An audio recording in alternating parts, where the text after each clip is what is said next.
I had no idea you co-wrote one of my favorite songs, Electric Blue by Icehouse. Dude, I did. That is one of the best songs. It is a good one. It's a good one. Yeah. Electric Blue. You know that song, Ryan?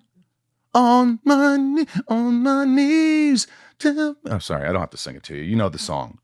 Yeah. I'll tell you go ahead. a good story. You want to hear a story about Please. that? You got me going now. So, all right. I ran into Iva Davies, who's the lead singer and lead person basically in the group Icehouse. I ran into him at a hotel in New York City that we were both staying in. And, I knew Icehouse. I was a fan of the band, and we started talking. And I was kind of in a little bit of downtime. I wasn't really working too much at the moment. And he said, "Hey, would you ever want to come to Australia and, maybe we could write something?" And I said, "Oh, I love Australia. Let's do it." So he brought me to Sydney.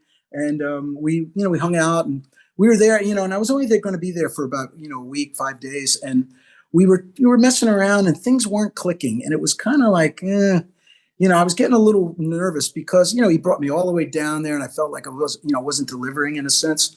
And he was it was the beginning of when people were just starting windsurfing. And so he was like into windsurfing, and we were both frustrated. He said, "Oh, come on, let's just go to the beach, man. We'll clear our heads, whatever." And he goes, "I'm going to go windsurfing. You can go hang out on the beach." So yeah, great.